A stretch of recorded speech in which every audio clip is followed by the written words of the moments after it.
Hi everybody, it's Claire from Handmade at Hudson's, and today I thought I'd talk to you about different types of stamp sets. So officially there are two different types of stamp sets available from Stampin' Up.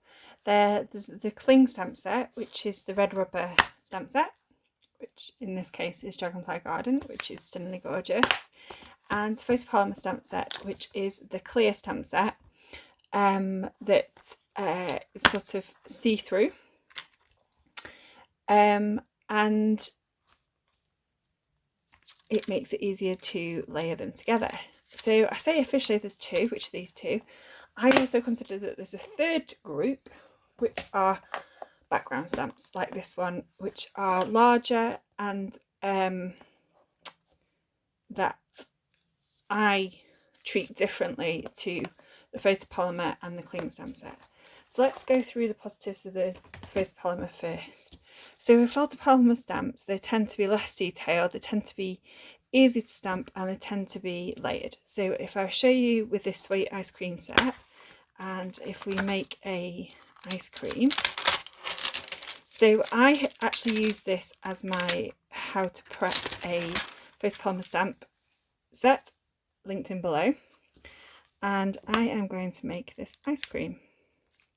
So I'm just going to get the pieces onto my blocks. So I've just got a combination. D block.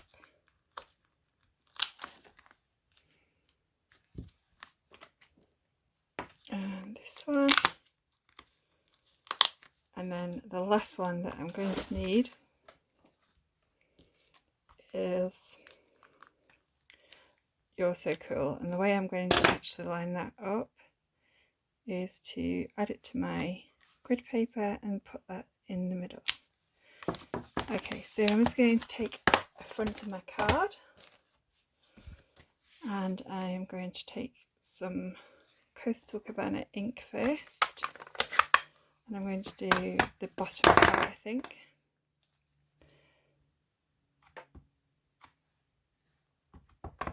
And I might actually stamp off, so I'm just going to get some scrap paper. Let's see. And I think for this one, I do remember now, I'm going to bring in a mat to stamp on. So sometimes you will need a photopolymer, with photopolymer stamps, a mat, which means that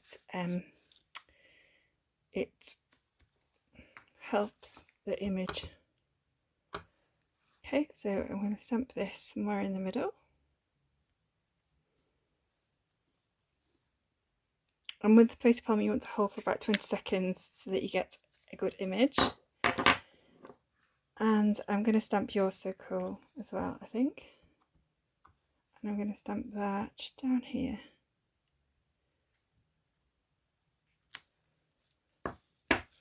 Then I'm going to take my Magenta Madness, which is actually quite shocking actually, because I haven't liked it for a while. Sorry, I'm causing chaos.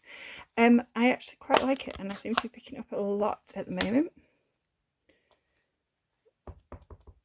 And there's my ink. It's inked up, and I'm just going to line this up on top.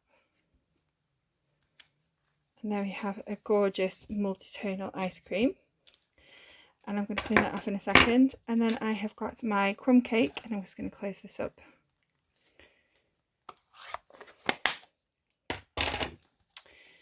And I'm going to take the lollipop sticker first, and I'm going to stamp off because I don't want it to be so dark. And then I'm just going to line that up as well. And as you can see, I can see where the ice cream is, I can see where my sentiment is, and perfect stamping. And then I'm just going to take this and stamp that in the middle. So there's perfect stamping as well for an ice cream stick. So if I was using something that I couldn't see, it would make it difficult to line up all the stamps that you need to.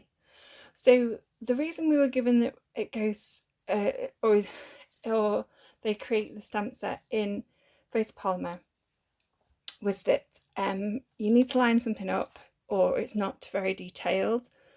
I originally always only bought photopolymer sets. However, looking in my stash today, I actually realised that I have more cling sets than I have photopolymer. And a few years ago they did have the stamp sets in both photopolymer and cling, but now they only do them in either or. So that is my card, and I will show you a finished version later. Isn't that cute? I adore that. I think that is going to be a new favourite of mine for a simple birthday card. So let's take this all out of the way, and then we can talk about, and I need to clean these off actually, which I shall do in a second, and we will need to talk about cling stamp sets. So let's tidy this away before I cause absolute chaos with my ink everywhere. So here we go. So this is the cling stamp set. So this is the Dragonfly Garden stamp set. This is a stunningly gorgeous set, and I for quite a while avoided cling stamp sets for a number of reasons. I struggled to stamp with them, and also I couldn't really put the backings on properly, and so struggled to be able to use them. However, I saw an amazing tip from the Demonstrator in America, and it was essentially and I might actually go see if I've got a set to show you. So I've just pulled out Flowers of Friendship. So essentially what they advise you do is to take your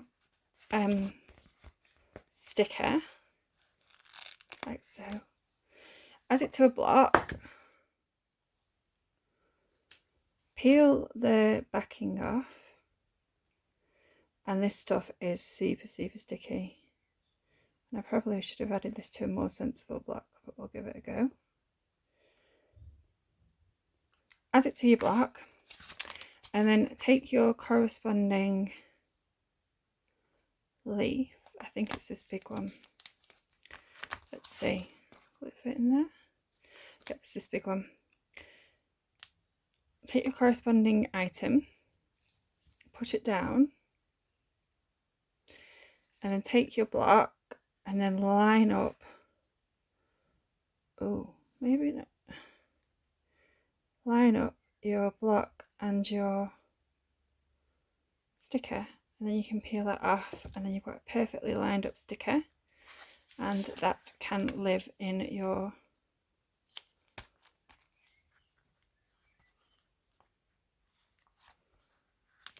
sticker sheet. Okay,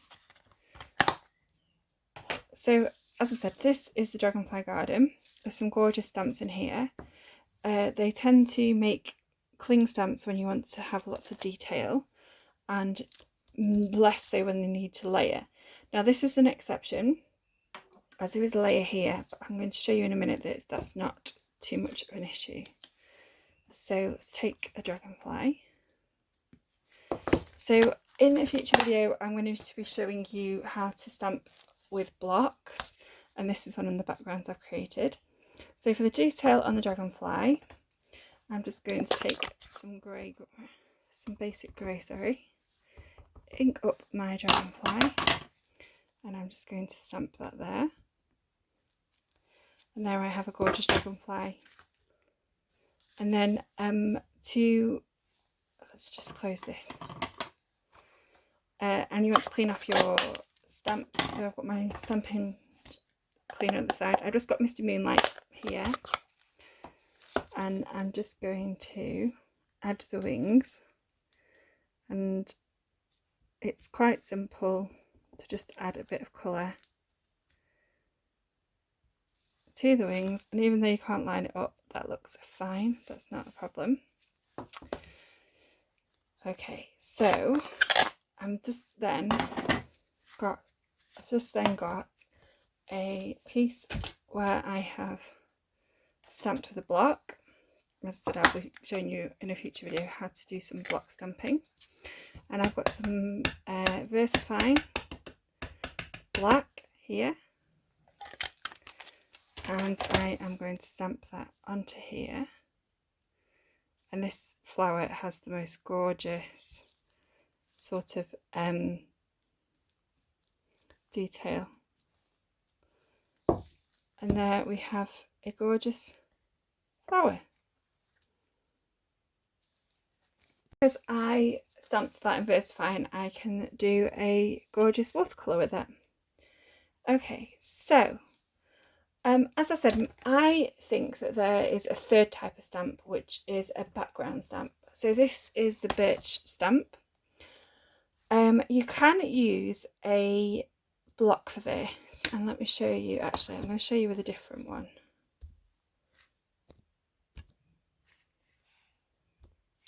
So I'm just bringing out my favourite stamp of all time ever, which is a really pretty water wash one. So this was in the catalogue a while ago and it retired a while ago, but it's still one that I use a lot. So when I am doing backgrounds, there's two ways to use them. One is with a block and one is with a Stamparatus. So I am going to ink up my block with some Crystal Cabana. And I'm just going to tap. Actually, I might just.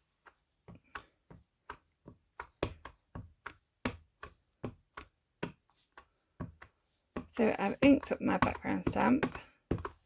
And the way I personally use these is to add my paper directly to my stamp. So I'm just going to add that on here. And then I'm going to use some copy paper and I'm going to rub that. And I normally take a block and rub that over, and that means that you get a clear image. And it can be difficult sometimes to get a clear image because you might miss a bit. So let's have a look. So it's virtually all there. I think there might be a little bit missing, but I think that's the nature of the stamp. So you can see on the stamp that I have missed little bits, but that's fine. So the other way you can use it, if you don't have this huge stamp here, is you can put it onto your stamp case and stamp it that way. Or my favourite way, or the easiest way I find, especially if I need to make sure that I get a really good image, is to use a Stamparatus. So this is my Stamparatus, aka Dino. And I have changed it slightly. So instead of using the magnets which come with it, which this one's one of mine here, I have added a Sizzix grid paper into the back of my Stamparatus. And that just means that rather than using the magnets, which I tend to get in the way everywhere, I can just add my piece of paper into my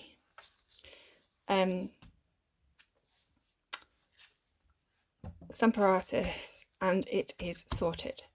So then I am just going to take my stamp, which the cling is very clingy, and I'm just going to add that to the paper and then close that up. And then I am going to take my grey ink pad and ink up my ink pad. So I'm actually not going to do this on purpose. So if I bring this up, I haven't actually got the whole of the image stamped properly. So if I go down and it's not moved, it's still in place, and stamp again, I should have an image that's fully there. And I'm just going to double check up here. I think it's actually just the image that looks like that. So when I take it up, I have got a gorgeous image that isn't stamped over because I could go back in quite simply and I can just peel this up. So there we go. So as I said, I think that this is a third type of stamp. I do treat them differently to the photopolymer and the cling. So I hope that you have found this video interesting. As I said, I consider this to be a third type. So we've got the background stamps, we've got the cling stamps, which are growing on me, and then we have got the photopolymer stamps, which you can layer on top of each other. So I will show you my finished cards using those items. So this is what I have made. So with the sweet ice cream set, I have made the You're So Cool, and then I don't know whether you can see that, but I have added some of the shimmery crystal effects, and that makes my ice pop look like it is shiny. I quite like that, and that'd be a perfect birthday card for a teenager. And then for the detailed stamp, I have just added it to a black layer and then added it to a balmy blue cardstock. Now my thoughts on this is that I will add a sentiment when I need to add a sentiment, so I tend to do that with quite a lot of cards, and my inspiration for that was this card, which I made using the same technique of ink block and stamp, and then I've added Thank You for Your Kindness from the Dragonfly Garden on there. And then my butterfly, I have added some Wink of Stella and the Happy Birthday from the Sweet Ice Cream set, and I think that's quite a cute butterfly. So you can see that this stamp here is the wing part, so I quite like that. And then for my crazy water wash background stamp, which is retired but I love, I've just added some butterflies and a sentiment. And then on the birch card, I have added the flowers from the Flowers Friendship stamp set. So all these pictures will be on my blog if you'd like to have a closer look, and they are pretty much all very much the very simple layout. So thank you very much for pressing play on the video today. If you've got any questions, please, you can email me. It's claire@handmadeathudsons.co.uk. You can find me on Facebook, you can find me on Tinterweb, you can find me on Pinterest, Handmade at Hudson's. So thank you very much for pressing play on the video today, and I hope that you find this inspiring and go and play with your stamps. Bye!